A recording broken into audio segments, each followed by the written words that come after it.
Hey everyone!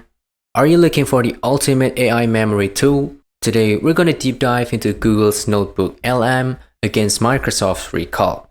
One is a genius at organizing your notes, while the other literally records everything you do.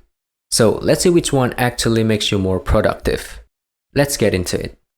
1. Privacy versus utility. First, the biggest difference is where the data lives. Microsoft Recall is a local-first tool. It takes snapshots of your screen every few seconds and stores them encrypted on your device. It knows every website you visited and every DM you sent, while NotebookLM is source-grounded. It only knows what you give it, like PDFs, Google Docs, or YouTube links. It's a closed loop for specific projects, making it feel a bit safer for sensitive research. 2. Search and synthesis. How they help you find things is totally different. Recall is the king of what was that thing I saw.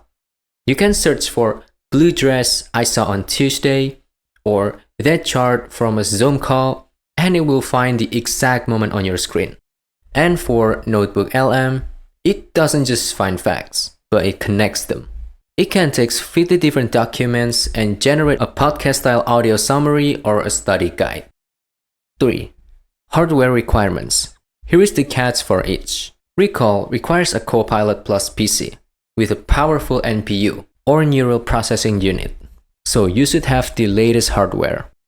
While NotebookLM is entirely web-based, it runs on any laptop, tablet, or phone because Google servers do all the heavy lifting. If you can open a browser, you can use it. 4. The final verdict. So, which one wins?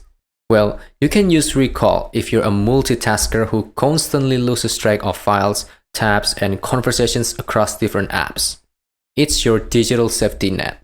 And you can use NotebookLM if you're a student, writer, or researcher who needs to turn a pile of information into a clear, actionable project.